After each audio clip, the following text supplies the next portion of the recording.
Imagine dedicating 11 years to a company, solving problems no one else even noticed, only to be fired in front of the entire leadership team by the CEO's own son. He thought he was getting rid of the one person standing in his way.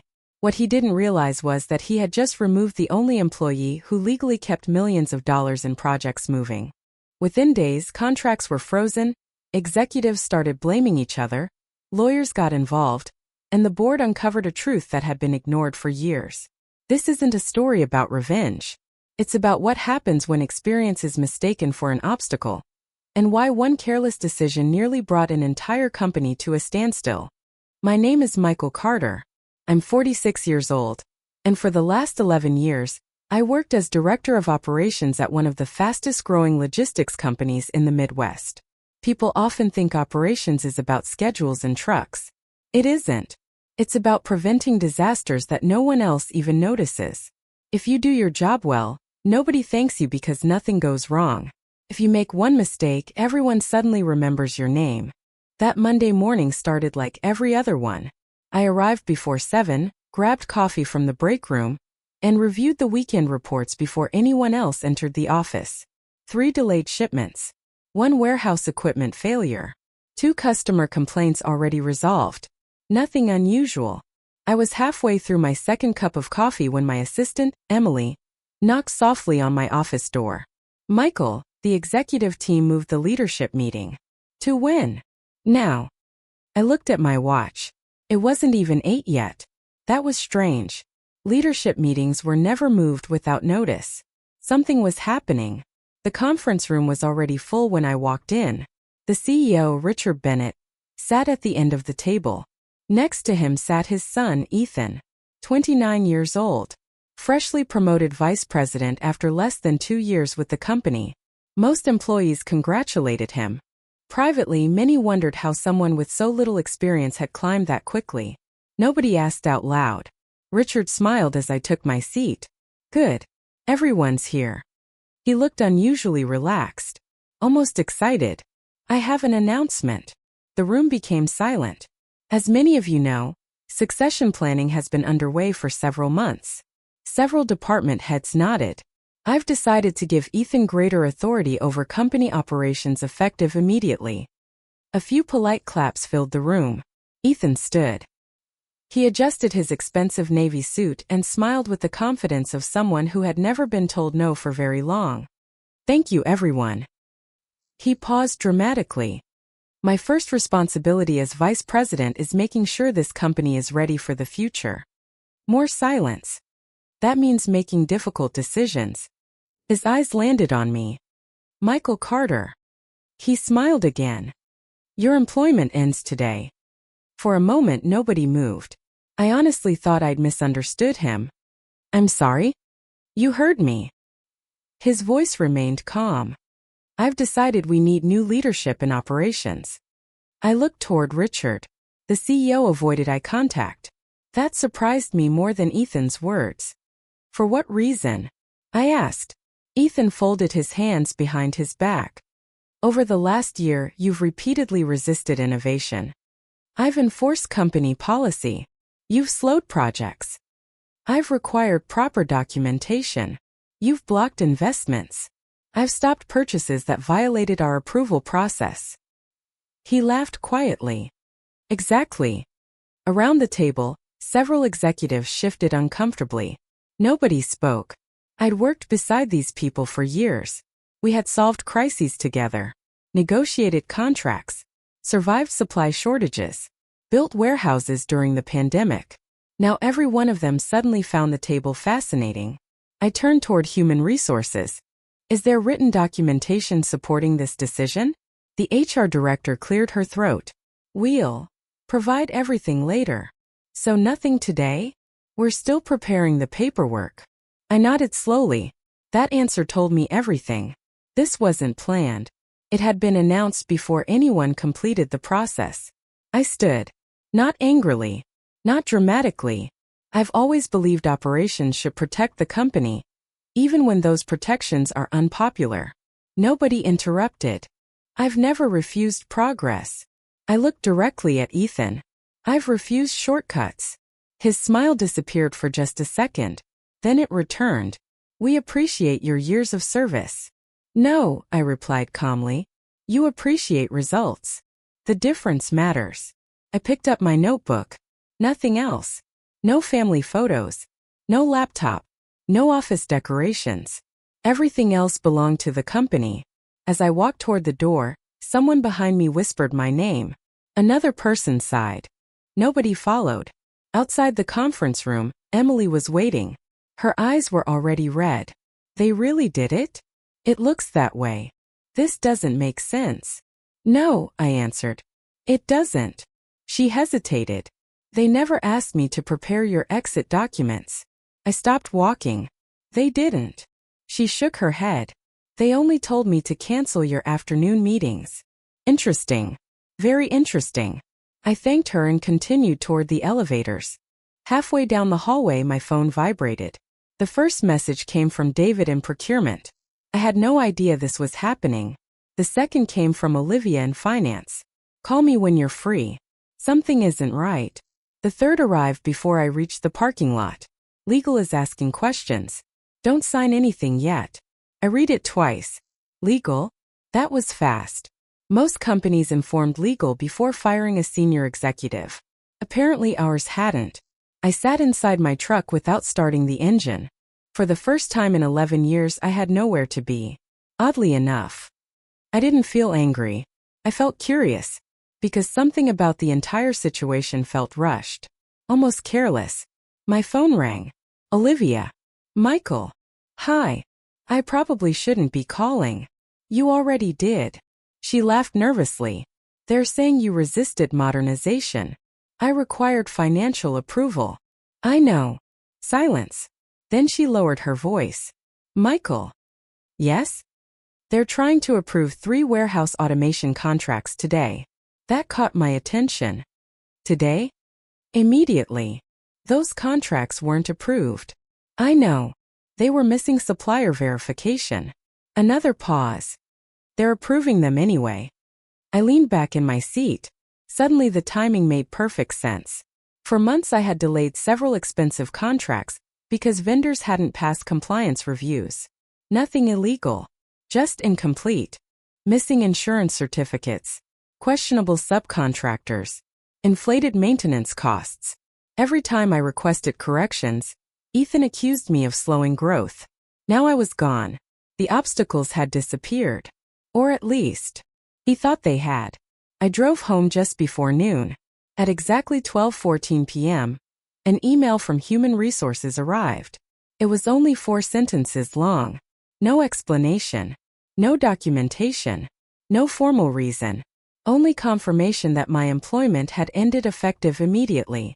I replied with one sentence. "Please send all supporting documentation related to this termination, including authorization approvals and transition records." 5 minutes passed. No response. An hour later. Still nothing. Around 3 o'clock my phone rang again. This time it was someone whose number I hadn't seen in years. Mark Reynolds. Former general counsel. He had retired almost 18 months earlier. I heard what happened. So news travels fast. It does when people start calling lawyers. I smiled slightly. "What do you know?" "I know Richard didn't ask legal for approval." I suspected that. "I also know something else." "What?" "They forgot who actually controls operational authorization." I frowned. "What do you mean?" "You still do." I stayed silent. "You never delegated final approval authority for capital projects after the restructuring." I closed my eyes. He was right. 2 years earlier, during an internal reorganization, every infrastructure investment above $25 million required dual authorization. The CFO handled financial approval. I handled operational approval. Both signatures were mandatory. I remembered asking several times whether the policy should be updated. It never was. "Has someone replaced me?" Mark chuckled. "They fired you. They forgot to replace you." Outside my living room window, the afternoon sun reflected off the neighboring houses. Everything looked perfectly normal. Children were riding bicycles. A mail carrier walked across the street. Somewhere downtown, executives were probably celebrating their new freedom. What they didn't realize was that every major expansion project they planned to approve this week still legally required the signature of the man they just fired. And no one had even noticed. I barely slept that night. Not because I was worried about losing my job. That part was already over. What kept replaying in my head was the look on Ethan's face. It wasn't confidence. It was certainty. The kind of certainty people have when they've never experienced consequences. By 7 the next morning, my phone had already buzzed 6 times. I ignored the first 4 calls. The 5th came from Emily. I shouldn't be telling you this. Then don't. She laughed quietly. I've already crossed that line. What happened? They're in your office. Cleaning it out? No. They're looking for files. What kind of files? The warehouse expansion projects. I wasn't surprised. Those projects represented nearly $200 million in planned investments over the next 18 months. Every contractor, every budget adjustment, every safety review, every risk assessment. My department had managed all of it. They can't find the approval folder, Emily continued. They won't. Why? Because there isn't one. Silence. I don't understand. There couldn't be an approval folder. Why not? Because none of those projects were approved. She didn't answer immediately. Finally she whispered, "Oh. Exactly. People often assume paperwork exists simply because someone wants something to be true. Business doesn't work that way. Neither does reality." Around 9:30 my phone rang again. This time it was David from procurement. "You were right. I usually am when I say something isn't ready." They're furious. About what? Ethan approved the North Ridge warehouse contract this morning. I frowned. He can't. He already announced it. Announcing isn't approving. They've already called the contractor. That was worse. Much worse. Has finance released funding? No. Legal? No. Operations? David laughed nervously. That's the problem. What problem? They need your authorization code. Every executive with approval authority had a unique digital signature inside the company's internal system. Mine had never been removed. It couldn't simply be copied. And company policy required every approval to be completed personally by the assigned executive. Can they assign someone else? They're trying. But IT says authority changes require governance committee approval. When does the committee meet? Next month. I leaned back in my chair. Nobody had thought this through. Not one step. For 11 years I'd helped design procedures that protected the company from exactly this kind of chaos. Those procedures were now doing precisely what they had been designed to do. Stopping unauthorized decisions. Around noon I received another email from Human Resources. This one was longer. Dear Michael, to ensure a smooth transition, we kindly ask that you sign the attached acknowledgement confirming that all operational responsibilities were transferred prior to your departure. I smiled. That sentence alone was a problem, because it wasn't true. There had been no transition, no meetings, no handover, no replacement, just a public termination. I opened the attachment. Someone had worked late. The document listed dozens of responsibilities: capital project approvals, vendor oversight, construction authorization, safety compliance, insurance certifications, everything. At the bottom was a signature line waiting for my name. The date printed beside it was yesterday. Backdated. I closed the file, then replied with 6 words. The statements are factually incorrect. Nothing else. No explanation. No argument. Truth didn't require paragraphs. Less than 20 minutes later my phone rang. Unknown number. This is Karen Whitmore from Whitmore & Chase, the company's outside legal firm. I'd like to discuss yesterday's transition. There wasn't one. I'm sure we can clarify. No. She paused. Mr. Carter, we're simply trying to complete the administrative process. The administrative process should have been completed before terminating me. Another pause. I understand your frustration. This isn't frustration. It's chronology. Silence. Then she tried another approach. The company would appreciate your cooperation. The company had my cooperation for 11 years. What we need now? No. Her tone hardened slightly. You understand these delays affect ongoing operations. They're not my delays. They're your former employers. I heard papers moving on her desk. Then a quieter voice. Michael. Yes. Off the record. I'm listening. Did anyone actually transfer your approval authority? No. I thought so. She sighed. Not dramatically. The exhausted sigh of someone who had just confirmed exactly what she feared. We'll be in touch. I imagine you will. The call ended. 15 minutes later, Mark called again. They contacted me too. Why? They wanted to know whether retired counsel could validate a transition that never happened. What did you tell them? The truth. He laughed. They didn't enjoy hearing it. By late afternoon, the rumors had begun spreading through the company. Employees texted me. Managers called quietly. Nobody wanted their conversations recorded. One warehouse supervisor sent a single message. Construction crews were sent home today. Another. Supplier meeting canceled. Another. Finance froze payments. The dominoes had started falling. Not because I wanted revenge. Because systems exist for a reason. People think procedures slow business. Good procedures don't slow business. They slow expensive mistakes. Around 6 o'clock, Olivia called again. You won't believe today. Try me. Ethan called an emergency leadership meeting. How did it go? He blamed IT. I couldn't help smiling. And? They blamed governance. And governance? They blamed legal. Legal. They said they never approved your termination package. I walked into my kitchen and poured a cup of coffee. It had been less than 36 hours. Already departments were pointing at one another. Not because people were dishonest. Because everyone suddenly realized no one had actually completed the process. What did Richard say? I asked. Olivia hesitated. He looked older. That's specific. I've worked here 12 years. I've never seen him question Ethan during a meeting. And today? He interrupted him 3 times. What about? The same question. What exactly did Michael control? I stared out the window. For years people assumed operations simply moved trucks and managed warehouses. Now they were learning something different. Operations connected everything. Budgets. Construction. Insurance. Safety. Government inspections.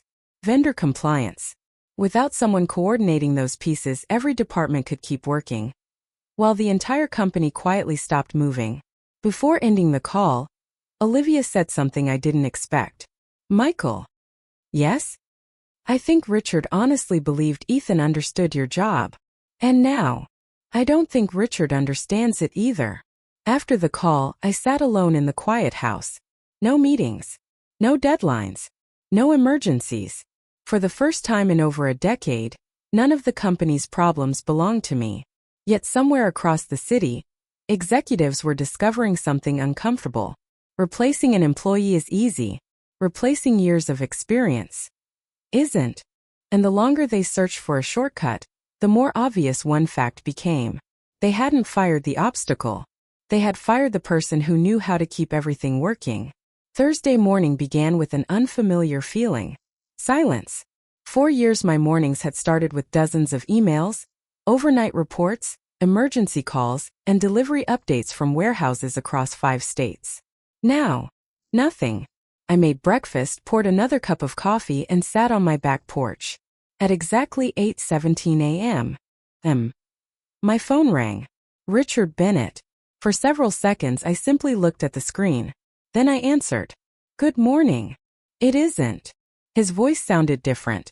Not angry. Tired. Michael. We need to talk. I'm listening. There have been complications. I've heard. This is more serious than you think. I doubt that. A long pause followed. Finally he spoke again. The board wants answers. About what? They want to know why 4 expansion projects are frozen. They aren't frozen. What? They were never approved. They were scheduled. Scheduling isn't authorization. Another silence. I could almost picture him rubbing his forehead. Our contractors are threatening legal action. They shouldn't have mobilized before receiving final approval. They were told approval was coming. By whom? Richard didn't answer.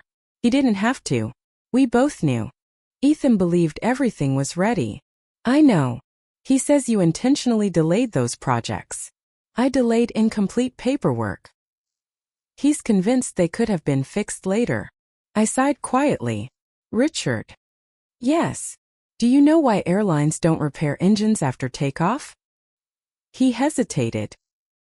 Because it's too late. Exactly. In operations, we solve problems before they become expensive. He said nothing, as he knew I was right. Around noon, another call came. This time from Olivia. You won't believe what's happening. I've heard that twice already. This one's different. What now? The board hired an independent consulting firm. That got my attention. What for? They're reviewing every capital project from the last 3 years. Why? They want to understand why so many approvals were delayed. I smiled. They're asking the wrong question. What do you mean? They shouldn't ask why they were delayed. They should ask what was missing. She became quiet. I never thought about it that way. Most people don't. It's easy to criticize delays. It's harder to admit the delay prevented something worse. Later that afternoon, Mark called. I've got news. I'm guessing it's not good. For them. I laughed. Go ahead. The consultants requested your archived reports. My reports belong to the company. They do. But they weren't reading them before. And now, they're reading every word. I remembered writing those reports. Most executives never looked beyond the executive summary. 20 pages explaining risks. Reduced to 1 sentence. Recommendation. Delay approval until documentation is complete. Every report followed the same pattern. Problem. Evidence. Solution. Nothing emotional. Nothing personal. Just facts. By Friday morning, calls were arriving almost every hour. Former coworkers. Warehouse managers. Regional supervisors. Everyone wanted to know the same thing. Did you expect this? My answer never changed. No. I expected challenges. I didn't expect people to ignore the process. One supervisor laughed. You know what's funny? What? Ethan keeps saying everything should move faster. And we've shipped fewer orders this week than any week this year. I wasn't surprised. When leadership focuses on speed instead of coordination, departments stop communicating. Procurement orders equipment. Finance delays payment. Construction arrives early. Warehouses aren't ready. Nobody notices until trucks stop moving. Then suddenly, everyone notices. Late Friday afternoon, Emily called. I think this is the worst day we've ever had. What happened? The consultants interviewed department heads. And they asked everyone the same question. What question? Can you identify a decision Michael made that caused financial damage to the company? I waited. No one answered. They couldn't. They tried. She laughed quietly. Every example they mentioned eventually saved money. I leaned back in my chair. That wasn't satisfying. It was simply the truth. Sometimes protecting a company doesn't increase profits. It prevents losses nobody ever sees. Those victories never appear in quarterly reports. They appear in disasters that never happen. That evening my phone buzzed again. Unknown number. I almost ignored it. Instead I answered. Michael. It was Ethan. His confidence had disappeared. Completely. I wanted to talk. I'm listening. I think we've gotten off on the wrong foot. I nearly smiled. We worked together for almost 2 years. This isn't about the past. It usually is. He exhaled slowly. The board thinks I've made mistakes. What do you think? Another pause. I think. His voice faltered. I underestimated what you actually did. There it was. Not an apology. An admission. They've been asking me questions. What kind? They want details about vendor approvals. I don't know them. They asked about insurance requirements. I don't know those either. They asked why projects were delayed. I honestly couldn't explain every reason. I remained silent, because there wasn't anything to say. Experience isn't information you memorize. It's judgment you build over thousands of decisions. Finally, Ethan asked, "Can I ask you something?" "Go ahead. How did you keep track of everything?" I looked toward the sunset outside my window. I didn't. What? I built systems that did. What does that mean? It means good operations aren't about remembering every detail. They're about making sure important details can't be forgotten. He was quiet for several seconds. Then he asked the question I never expected. "Were you ever trying to make me fail?" "No." "Really? My job wasn't to stop you. It was to stop bad decisions. If you'd made good ones, I would have approved every single project." Silence. Then almost quietly, "I wish I'd understood that earlier." "So do I." He didn't ask me to come back. He didn't ask for help. For the first time since I'd met him, he simply thanked me. Then he hung up. Saturday morning brought the biggest surprise of the week. Mark called before 9. The board met late last night. And they voted unanimously. For what? Ethan has been removed from operational authority until the review is completed. I wasn't shocked. Power is easy to give. Trust is much harder to rebuild. They're also replacing several approval procedures. Good. And what? They've asked every department to provide copies of your recommendations from the last 5 years. I smiled. Why? They want to compare your advice with the actual outcomes. Outside, the neighborhood was waking up. Kids played basketball across the street. Someone was mowing a lawn. Ordinary life continued. Meanwhile, inside the company I'd helped build, people were finally asking a question they should have asked years earlier. Not, "Why did Michael keep saying no?" But instead, "What was he trying to protect us from?" And once they started looking for that answer, they discovered something none of them expected. Almost every expensive problem the company was facing had one thing in common. Months earlier, I'd already warned them about it. Monday morning, exactly 1 week after I had walked out of the building, my phone rang at 8:03. This time it wasn't Richard. It wasn't Ethan. It wasn't someone from legal. The caller introduced herself as Linda Foster, chair of the board. We had met only a handful of times over the years. Unlike most board members, she rarely attended operational meetings unless something serious was happening. "Mr. Carter?" "Speaking. I hope I'm not interrupting." "No. I'd appreciate 20 minutes of your time." "Regarding what?" "The company. I no longer work there." "I know. And that's exactly why I'd like to speak with you." An hour later we met in a quiet coffee shop downtown. She arrived alone. No lawyers. No assistants. No executives. Just a notebook and a cup of black coffee. "I'll be direct," she said. "I'd appreciate that." She opened the notebook. "Over the last 4 days we've completed a preliminary review of every major project approved, or delayed, during the last 5 years. I nodded. "And we expected to discover unnecessary bureaucracy. What did you find instead?" She looked directly at me. "We found that nearly every project you delayed had legitimate operational risks." I wasn't surprised. She continued. 3 vendor contracts contained hidden maintenance costs. 1 construction company had pending litigation that wasn't disclosed. 2 suppliers failed insurance verification. And 1 warehouse expansion would have violated local environmental regulations. She closed the notebook. If those projects had moved forward when originally requested. She didn't finish the sentence. She didn't have to.